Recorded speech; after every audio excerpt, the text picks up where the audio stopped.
복음은 좋은 소식이라는 뜻입니다. 그죠? 굿뉴스, 기쁜 소식, 좋은 소식. 근데 많은 사람들에게 이 복음이 그렇게 기쁜 소식이 되지 않고 좋은 소식이 되지 못하는 것은 그 이유가 무엇일까요? 그것은 그들이 자신에 대한 자신이 현재 처해 있는 그 나쁜 소식을 인정하지 않기 때문에 또는 잘 모르기 때문에 그럴 가능성이 많습니다. 이를테면 어떤 의사가 정말로 오랫동안 개발한 그런 신비의 약을 여러분에게 주면서 여러분이 만약에 이 약을 먹으면 암이 그대로 남게 됩니다라고 말을 한다고 합시다. 근데 이 소식이 여러분에게 복음이 되려면 여러분은 여러분이 암에 걸렸다는 나쁜 소식을 인정해야 합니다. 그 사실을 먼저 듣고 그 사실을 알아야 합니다. 자신이 암에 걸렸다는 사실을 모르거나 인정하지 않는 사람에게 암에 대한 신비한 약이 개발됐다는 소식은 그 어떤 감흥도 주지 못하게 될 것입니다. 그러나 자신이 치명적인 암에 걸렸다는 나쁜 소식을 듣고 이를 알게 된 사람에게 의사의 그 말은 복음 중의 복음으로 다가가게 될 것입니다. 제가 달라스신학대학원에 입학할 때의 일입니다. 제가 학교로부터 입학 허가서를 받고 얼마나 기뻐했는지 모릅니다. 그런데 안타깝게도 장학금을 줄 수 없다라는 그런 소식을 또 같이 받았습니다. 그래서 교내에서 할 수 있는 아르바이트라도 없는지 그 아르바이트 자리에 이제 지원을 했거든요. 그런데 학교에서 또 통보가 오기를 하나도 남겨진 자리가 없다고, 줄 수가 없다고 그런 소식을 받았습니다. 재정적인 공경에 처하게 된 것이죠. 그래서 이 학교를 가야 되나 아니면 장학금을 줄 수 있는 다른 학교를 가야 되나 고민을 많이 하면서 기도를 하다가 하나님의 뜻으로 알고 달라스로 그냥 내려갔습니다. 근데 내려가서 바로 다음 날에 청소 아르바이트 자리가 있다는 그런 소식을 들었어요. 얼마나 기뻤는지 모릅니다. 여러분 사실은 이 청소하게 됐다는 게 그렇게 기쁜 소식은 아니잖아요. 그죠? 하루 종일 공부하고 밤에 4시간 동안 매일 청소를 하는데 이게 그렇게 좋은 일은 아니고 좋은 소식도 사실은 아니에요. 그리고 아르바이트로서 그렇게 좋은 자리도 아닙니다. 도서관이나 또는 뭐 서점이나 아니면 무슨 뭐 시청각 센터나 또는 뭐 교수님들 돕는 이런 일들 할 수 있는데 그러나 저는 재정에 관한 나쁜 소식을 이미 듣고 그것을 인식했기 때문에 청소라도 할 수 있다는 소식이 얼마나 기뻤는지 모릅니다. 그러니까 나쁜 소식이 좋은 소식을 더 좋게 만든 거예요. 여러분에게도 아마 그런 경우가 있었을 것입니다. 저는 오늘과 다음 주일에 하나님의 말씀으로부터 여러분에게 나쁜 소식과 좋은 소식을 전하려고 합니다. 기독교 복음이 진짜 복음이 되려면 여러분은 복음에 대해서도 제대로 알아야 되지만 이 복음이 뭔지를 모르는 교인들이 너무 많거든요. 복음이 뭐냐고 말하면 말을 못하는 사람들이 굉장히 많아요. 복음이 뭔지도 제대로 알아야 하지만 그러나 나쁜 소식에 대해서도 잘 알아야 합니다. 많은 경우에 예수님을 제대로 안 믿는 분들 가운데 특별히 교회에 나오면서 구원의 확신이 없거나 또는 믿는다고 말은 하지만 십자가의 은혜를 정말 경험하지 못하는 사람들은 이 나쁜 소식을 진지하게 숙고해 본 경험이 별로 없는 사람들이 많아요. 그래서 복음이 복음되지 못하는 것입니다. 복음이 좋기는 하지만 좋은 것 같지만 내 인생을 흔들 만한 그런 좋은 소식이 못 되는 겁니다. 왜냐하면 내가 그렇게 공경에 처했다는 사실을 모르기 때문이에요. 그러면 나쁜 소식은 무엇이고 좋은 소식은 뭡니까? 로마서 6장 23절 한 절이 그 모든 것을 사실은 담고 있어요. 근데 오늘은 제가 그 앞부분에 있는 나쁜 소식만 먼저 다루도록 하겠습니다. 같이 한번 읽어보실까요? 짧은 구절입니다. 다 같이 읽겠습니다. 시작.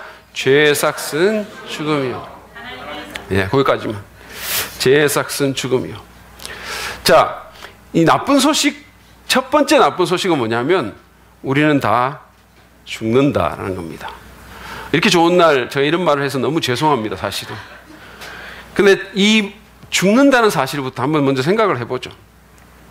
제가 사실 이 본문에 죄의 삭은 죽음이요 해가지고 뒤에 죽음이 나오지만 제가 먼저 이거를 얘기한 것은 우리가 예수님을 믿든지 안 믿든지 간에 누구든지 모든 사람에게는 죽음이 기다리고 있다는 사실은 인정하기 때문이에요. 그건 알기 때문입니다.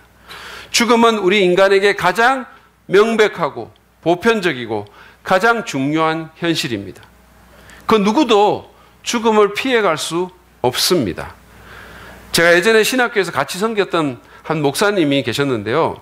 이분은 연세에 비해서 매우 건강하셨어요. 그리고 정말 건강관리에도 신경을 아주 철저하게 쓰시는 분이셨습니다. 그러니까 새벽에 저하고 이제 방을 같이 썼거든요. 그러면 아침에 저보다 훨씬 일찍 일어나셔가지고 그냥 산을, 그 신학교 뒷산을 하여튼 한두 시간 꼭 돌고 오세요. 그리고 음식도 얼마나 가려서 드셨는지 모릅니다. 철저하게 그러셨어요. 그런데도 어느 날 예상치 못한 희귀병에 걸려서 세상을 떠나셨어요. 이처럼 건강한 자든지 아니면 연약한 자든지 부자든지 가난한 자든지 권력자든지 아니면 평범한 사람이든지 다 죽습니다. 그리고 그 죽음 앞에서는 그동안 중요하게 여겼던 다른 모든 현실적인 문제들이 뒤로 밀리는 겁니다. 살아생전 씨름하던 자식 문제라든지 뭐 회사 문제, 사업 문제, 경제적인 문제, 인간관계의 문제, 이런 모든 것들은 죽음 앞에서는 더 이상 중요한 현실이 아닙니다. 1989년도에 미국에 그 월드 시리즈가 있었을 때, 제가 그때 미국에 있을 때인데, 미국 사람들은 이 야구가 국민 스포츠라고 할 만큼 좋아해요. 그러니까 거기다가 월드 시리즈니까 얼마나 많은 국민들이 여기에 관심을 집중하고 있었겠습니까? 근데 그 당시에 1989년도에 이 월드 시리즈는 서부 지구에 있는 팀끼리 맞붙었어요. 그러니까 샌프란시스코 팀하고 오클랜드에 있는 팀이 맞붙은 거예요. 그래가지고 3차전 때인데 정말로 막 사람들이 열광하는 그런 상황 가운데서 오클랜드에서 경기가 열렸어요. 제가 텔레비전으로 그걸 봤거든요. 그러니까 오클랜드에서 경기가 열렸는데 그 순간에 샌프란시스코에서 지진이 난 겁니다. 그 이웃 도시에서 지진이 난 거예요. 그 여파가 이제 막 퍼져나가는 거예요. 그래서 이게 야구를 하는데 땅이 흔들리고 관중들이 혼비백산하고 선수들이 대피하고 그냥 난리가 난 거예요. 당시에 그 경기를 중계하던 해설가가 나중에 그런 말을 했어요. 그러니까 이분은 그냥 야구 그냥 좋아하는 이런 사람이 아니잖아요. 이 사람은 야구로 먹고 사는 사람이에요. 근데 이분이 뭐라고 얘기를 했냐면 갑자기 그 월드 시리즈가 하나도 중요하지 않게 느껴졌다 그랬어요. 지진 이전에는 자신의 모든 것이었던 그 야구가 전혀 하찮은 것처럼 느껴졌다는 겁니다. 왜 그랬을까요? 죽음의 가능성 앞에 섰기 때문입니다. 여러분, 죽음보다 더 크고 우선적인 문제는 없습니다. 그것은 죽음의 당사자들뿐만 아니라 그 가까운 사람들, 주변 가까운 사람들도 다 마찬가지입니다. 내 사랑하는 사람이 죽음을 맞게 되면 그것보다 더 중요한 일은 없게 되는 거예요. 우리는 죽음이 얼마나 위중하고 얼마나 중요한 현실인가를 그 순간에 깨닫게 됩니다. 물론 우리가 잊어버리기 때문에 그냥 그러지만 사실은 그 순간에는 그 살아있는 자들도 그 사실을 인식하게 되는 거예요. 제가 이런 얘기를 하면 그렇게 이게 마음에 안 와닿는 분들이 여전히 있을 겁니다. 젊고 건강하고 지금 잘 나갈수록 더 그럴 거예요. 이렇게 제가 지금 제 혼신의 힘을 다해서 죽음 얘기를 해도 그들에게는 여전히 죽음보다는 다른 것이 더 크게 느껴질 겁니다.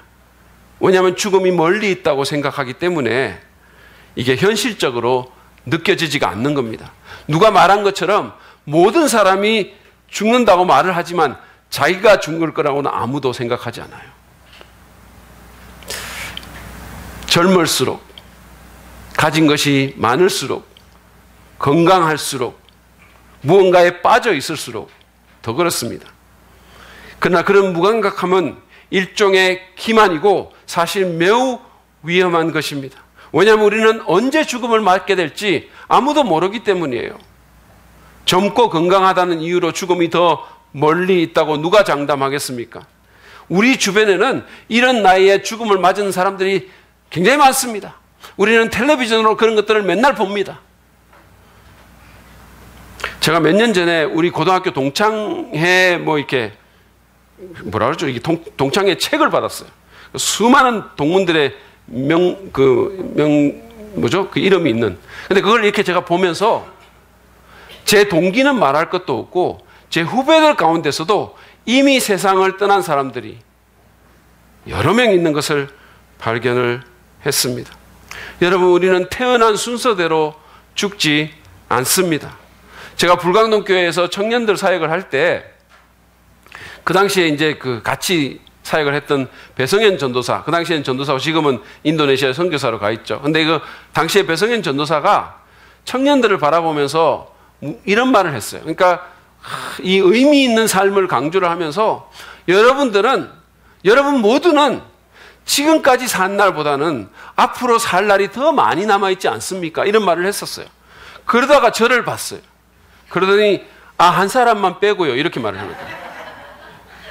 제가 너무 기분이 안 좋았었어요. 그런데 사실 배 전도사의 말은 사실이 아닙니다. 왜냐하면 청년들이 저보다 먼저 갈 수 있어요. 제가 확인은 안 해봤지만 그럴 수 있다는 거예요. 우리가 사실은 내 수를 다 누린다 하더라도, 평균적인 수명 이상을 산다 하더라도 죽음은 우리가 생각하는 것보다는 훨씬 더 빨리 우리에게 닥치게 되어 있습니다. 여러분, 세월 흘러가는 거 보세요. 그러므로 죽음을 자신과 관계없는 먼 문제로 여기는 것은 명백한 현실 부정이고 자기 기만입니다. 언제 어떻게 찾아올지 모르지만 우리 모두 예외 없이 죽는다는 사실 하나만은 분명한 사실이에요. 누구도 예외가 없어요. 죽음은 우리와 무관한 일도, 아주 먼 미래에 속한 일도 아닌 우리 모두에게 아주 가깝고 중요한 현실입니다. 이것은 여러분에게 제게 나쁜 소식이에요.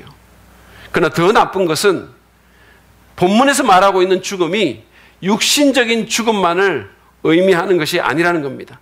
우리는 죽음을 의학적으로 호흡의 중단으로, 심장의 멈춤으로 보지만 성경은 죽음을 분리의 개념으로 봅니다.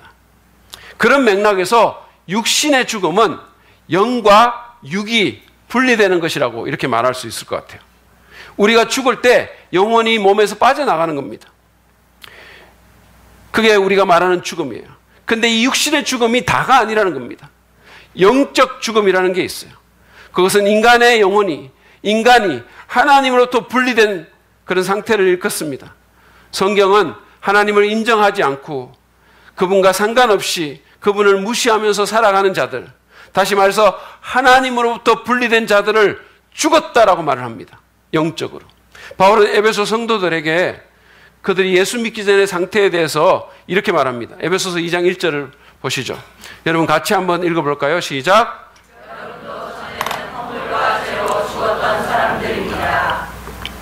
이 사람들은 지금 살아있는 사람이에요, 물리적으로. 그런데 전에는, 예수 믿기 전에는 그들이 허물과 죄 가운데서 죽었다고 말했어요. 영적으로 죽었다는 얘기입니다. 하나님으로부터 분리되어 있었다는 뜻입니다. 여러분, 왜 사람들이 자기를 지으신 하나님에 대해서 무감각하고 잘 의식하지도 못하고 그리고 그 하나님에 대해서 종종 반감을 가질까요? 사실은 우리에게 가장 가까운 분이신데, 우리의 생명의 근원이신데 왜 우리는 그분을 그렇게 멀게 느낄까요? 왜 우리는 여러 가지를 갖고 있으면서 많은 것을 누리면서도 여전히 공허감에 빠질까요?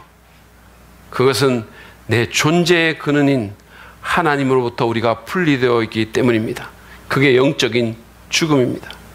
그런가 하면 영원한 죽음이라는 것도 있습니다. 그것은 인간이 하나님으로부터 영원히 분리되는 겁니다. 최종적으로 분리되는 거예요. 성경은 이것을 둘째 사망이라고 말을 하는데, 첫 번째 사망은 우리 육신이 죽는 거잖아요. 그런데 여러분, 우리가 죽고 나면 두 번째 죽음이 또 있다는 겁니다. 그것은 바로 우리가 하나님의 최후 심판대에 서게 되고, 그래서 그분으로부터 그분의 뜻을 거스른 모든 사람들이 영원하고 완전하게 분리된다는 것입니다. 하나님의 심판 앞에 여러분은 서실 준비가 되셨습니까? C.S. 루이스라고, 여러분 나니아 연대기를 쓴 영국의 위대한 작가가 있죠. 잘 아시죠, 그죠? 그분은 케임브리지, 옥스포드에서 또 교수로서도 명성을 날렸던 분이세요. 근데 이분이 원래 무신론자였다가 나중에 기독교인이 된 사람입니다. 그래서 많은 책을 쓴 사람이에요.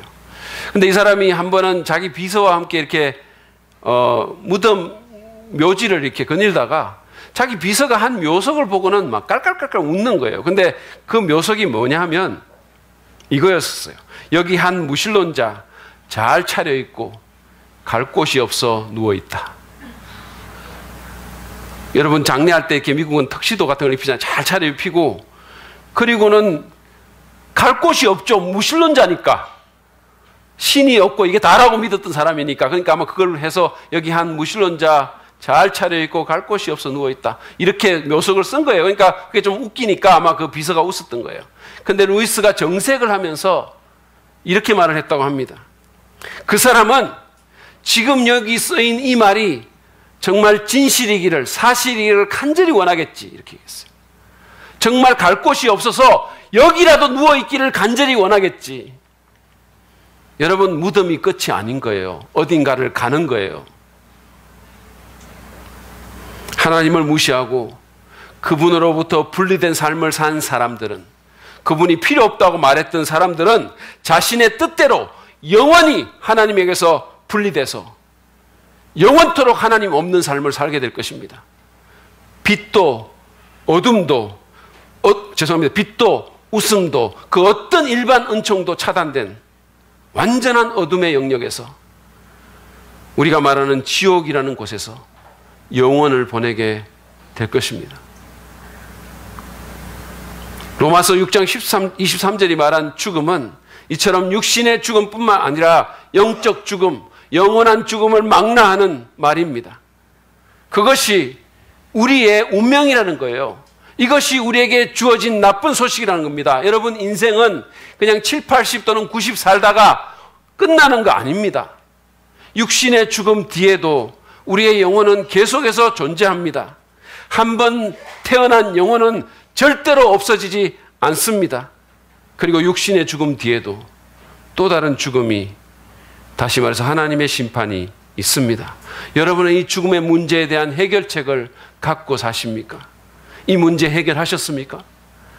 러시아의 문호인 톨스토이는 사람들이 겨울 나기를 준비하는 것만큼도 자신의 죽음에 대해서 준비하지 않는다고 한탄을 했어요. 겨울 날 것을 그렇게 열심히 준비하는 사람들이 자신의 죽음에 대해서는 전혀 준비하지 않는다는 겁니다. 그냥 모른 척 한다고, 무시한다고 이 문제가 사라지지 않습니다. 막연히 두려워하거나 미루는 것도 좋은 방법이 아닙니다. 여러분, 죽음은 우리의 가장 엄중한 현실입니다. 결코 피해갈 수 없습니다. 따라서 우리는 이 문제를 대면해야 됩니다. 내 영원한 운명을 결정하는 이 중대한 문제를 어떻게든 풀어야 되는 거예요. 반드시 그래야 합니다. 여러분이 오늘 이 설교를 통해서, 그리고 이 시리즈 설교를 통해서 그런 결단을 하시게 되기를 간절히 바랍니다. 나쁜 소식입니다. 지금까지 우리의 현실인 죽음이라는 나쁜 소식에 대해서 우리가 생각해 봤어요. 근데 여러분, 죽음이 왜 옵니까? 어떻게 해서 우리가 다 그런 죽음에 이르게 됩니까? 육신적인 죽음은 말할 것도 없고 영적 죽음, 영원한 죽음에 왜 우리가 시달려야 합니까? 로마서 6장 23절은 죄 때문이라고 말합니다. 다시 한번 보시죠. 같이 읽겠습니다. 시작. 죄의 삭은 죽음이요. 여기까지. 여러분, 우리가 예외 없이 모든 사람이 한 사람도 빠짐없이 죽음을 맞는 것은 죄 때문입니다. 그 말은 우리가 다 죄인이라는 거예요. 하나님 보시기에 다 죄인이라는 것입니다. 이것이 두 번째 나쁜 소식이에요. 여러분, 우리 모두는 죽음을 버는 죄인들입니다. 열심히 죄를 지어서 삭스로 죽음을 받는다는 거예요. 임금으로. 혹시 우리 가운데 나는 죄인이 아니라고 그렇게 말하는 사람 계십니까? 혹시 그런 분 계세요? 저는 지금 긴장하고 있습니다. 여러분, 생각해 보십시오.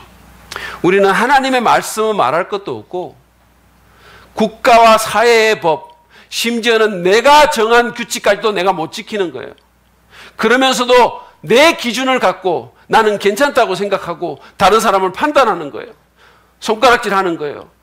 나는 고속도로 달리면서 20km, 30km 초과 스피드 막 내면서 다른 사람 신호등 위반하면 저 사람 형편없는 사람이네, 이렇게 얘기를 하는 거예요.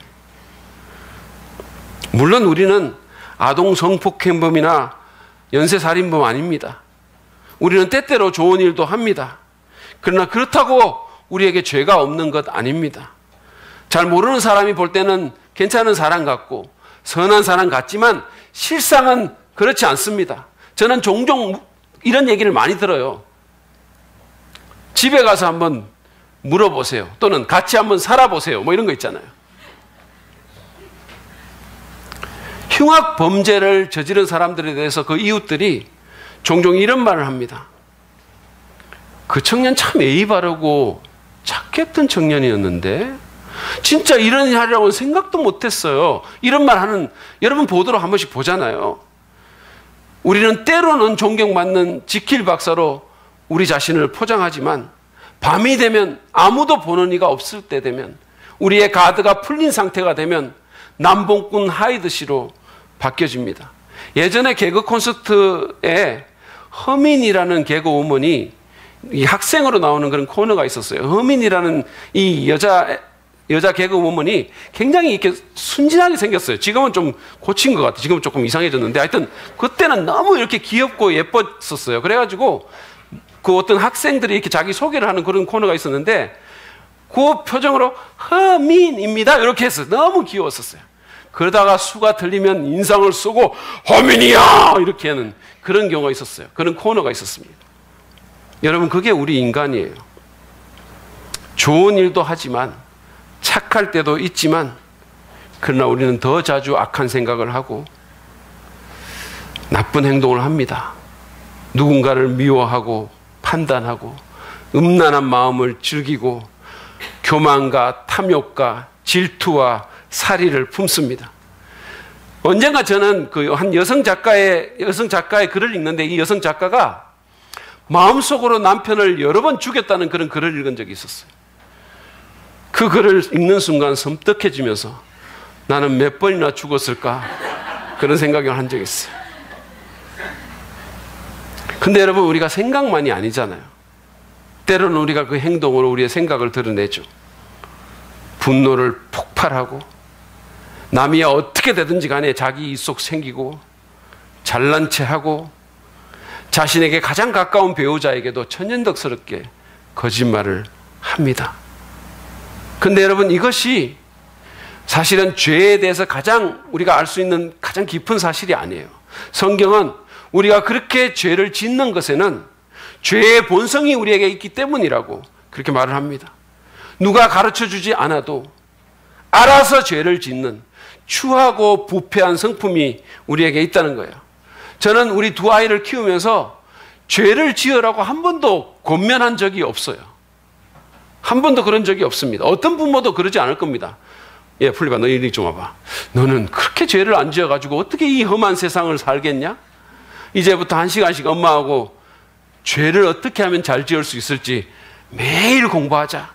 내가 지금까지 살면서 터득한 모든 비결을 다 전수해주마. 이렇게 말하는 엄마가 어디 있겠어요? 있습니까? 없죠. 그럼에도 불구하고 아이들은 너무도 자연스럽게 그야말로 천부적으로 죄를 짓습니다. 어쩌면 그렇게 지 생각만 하는지 지밖에 몰라요. 얼굴은 그렇게 귀엽게 생겨가지고 지밖에 몰라요. 저는 우리 아이들이 지금도 애들이 괜찮게 생겼지만 제가 볼 때는 어릴 때 너무 귀여웠고 너무 천진난만했거든요. 그런데 그런 얼굴을 하고 그 어린 나이에 어쩌면 그렇게 창의적으로 그리고 어쩌면 그렇게 정말 순발력 있게 거짓말을 할 수 있는지 정말 놀란 적이 한두 번이 아니었었어요. 왜 그럴까요? 인간에게 죄성이 있기 때문이에요. 그렇기 때문에 죄에 우리의 마음이 자연스럽게 끌리는 겁니다. 그렇기 때문에 죄 짓는 것이 선을 행하는 것보다 쉬운 거예요. 선은 아무리 가르쳐도 잘 안 되는데 죄는 안 가르쳐도 너무 잘 되는 거예요. 그렇기 때문에 우리가 하나님의 권위를 거부하고 그분의 뜻과 말씀을 거슬러서 내 생각과 욕심대로 살아가는 거예요. 사실은 요만한 머리를 갖고 별로 아는 것도 없으면서 오히려 하나님을 판단하고 오히려 그러면서 내 생각이 더 옳은 것처럼 그러면서 사는 거예요.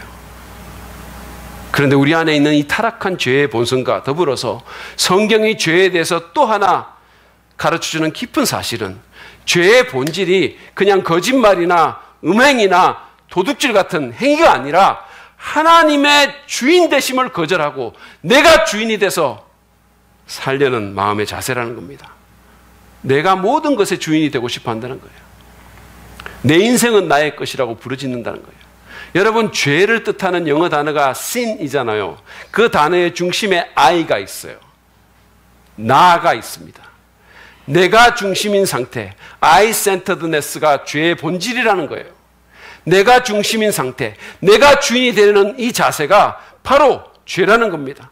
원래는 사실은 다 하나님 건데, 여러분 그렇잖아요. 생명도, 건강도, 재능도, 머리도, 배경도, 여러분 내가 주문해서 하나님으로부터 내가 만든 건가요? 하나님이 주신 거예요. 다 하나님 거예요. 우리가 지금 누리는 이 자연 환경도 다 하나님이 주신 겁니다. 사실은 다 하나님 건데 그거를 전부 내 거라고 주장을 하는 겁니다. 그게 죄의 본질이라는 겁니다. 풍성한 삶의 기초라는 책에 보면은요, 그 저자인 김영국 목사님이 자기 친구의 딸인 다비다라는 아이의 얘기를 합니다. 근데 그 아이가 한 4-5살쯤 됐을 때 일입니다. 그 아이가 자꾸만 손가락을 코에 넣어가지고 안에 있는 거를 꺼내서 그걸 돌돌돌 말아가지고 입에다가 자꾸 넣는 거예요. 그 엄마가 그걸 보고 기겁을 하는 거예요. 그래가지고는 다비다야! 그러지만 너무 더러워! 이렇게 얘기하니까 그 아이가 보란 듯이 또 코에다가 손가락을 집어넣어서 그 안에 있는 걸 꺼내가지고 돌돌 말아가지고는 엄마에게 이걸 보여주는 거예요. 그러면서 말하기를, 엄마! 이건 내 거야. 그러고는 입에 확 넣는 거예요. 근데 그 김영국 목사님이 그 얘기를 거기 쓰면서 이 꼬마의 자세가 우리하고 너무 닮았다는 거예요. 하나님 앞에서 하나님 이거 내 거거든요. 내 인생에 손을 떼세요. 그렇게 말한다는 겁니다. 바로 이러한 나 중심, 내 인생은 내 것이라고 주장하는 여기서 모든 문제가 사실은 나오는 거예요. 이게 내 거라고 생각하니까, 그러니까 그거를 지키기 위해 가지고 온갖 짓을 우리가 다 하는 겁니다. 거짓말하고 나만 생각하고 도둑질하고 사기치고. 그리고 바로 이러한 자세가 나와 내 주변은 말할 것도 없고 우리 사회까지 생태계까지 병들게 만든다는 겁니다. 그래서 팀 켈러 목사님은 센터 처치라는 책에서 이것을 이렇게 설명을 하고 있습니다. 하나님은 우리가 당신을 경배하고 섬기며 서로 사랑하며 살도록 창조하셨다. 이렇게 살 때 우리는 완전한 행복을 누릴 수 있으며 완벽한 세상을 즐길 수 있었다. 그러나 인류는 하나님으로부터 돌아서서 그분의 권위에 반역했다. 우리는 하나님과 이웃을 위해 사는 대신 자기 중심적인 삶을 산다. 하나님과의 관계가 깨어졌기 때문에 다른 모든 관계들, 곧 다른 사람들과의 관계, 자기 자신과의 관계, 피조 세계와의 관계도 다 깨어졌다. 그 결과는 영적, 심리적, 사회적, 물리적 와해와 붕괴다. 여러분, 우리는 죄를 가볍게 생각해서는 안 됩니다. 죄는 우리를 만드시고 우리를 그토록 사랑하시고 우리에게 모든 것을 주신 하나님에 대한 배반이에요. 그것은 창조주 하나님의 권위에 대한 도전이고 반역입니다. 죄는 하나님의 마음을 찢어놓고 우리를 망가뜨릴 것입니다. 죄에서 자유로운 사람은 아무도 없습니다. 죄의 힘은 강력합니다. 죄는 우리를 놓아주지 않습니다. 제가 예수님을 믿게 된 강력한 동기 중에 하나가 바로 이 죄 문제였었어요. 저는 이 죄 문제 때문에 절망했었습니다. 제 안에 있는 죄를 제가 어떻게 할 수가 없는 거예요. 좌절하고 절망했었어요. 너무 무서웠습니다. 여러분, 죄의 싹은 죽음이라고 했습니다. 죄는 죽음을 불러들입니다. 여러분의 삶의 영적인 죽음을, 그리고 나중에는 육체적인 죽음을, 그리고 최종적으로는 영원한 죽음을 죄가 불러들인다는 거예요. 죄는 여러분 그 범한 자에게 반드시 죽음을 안겨주는 무서운 고용주입니다. 많은 사람들이 사망을 두려워하지만, 죽음을 싫어하지만, 우리가 진짜 무서워해야 될 것은 죄입니다. 왜냐하면 죄는 반드시 그 값을 우리에게 돌려주기 때문이에요. 여러분은 자신이 하나님 앞에서 죄인인 사실을 인정하십니까?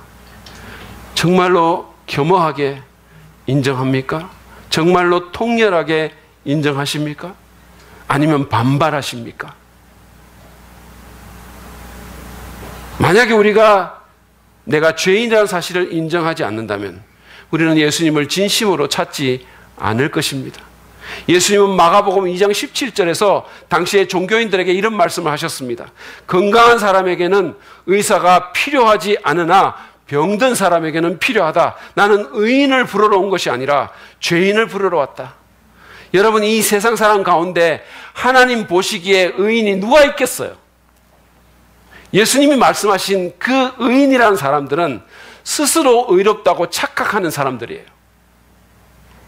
딱하기 그지없는 사람입니다. 그는 마치 온몸에 암이 잔뜩 퍼져 있으면서도 자기가 건강하다고 생각하는 사람과 다를 바가 없는 거예요. 그런 사람은 의사를 찾지 않을 것입니다. 죄의 심각성과 그 무서운 대가를 가볍게 여기고 자신의 죄인됨을 겸허하게 그리고 통렬하게 인정하지 않는 사람은 예수님을 절실히 필요로 하지 않을 것이고, 따라서 예수님께서 주시고자 하는 구원도 받지 못하게 될 것입니다. 여러분, 저는 이렇게 생각합니다. 사람들이 정말로 증거가 부족해서 예수님을 못 믿을까요? 저는 아니라고 생각합니다. 오히려 자신의 죄인됨을 인정하기 싫기 때문에, 하나님 앞에 자신이 피조물임을 인정하기 싫기 때문에,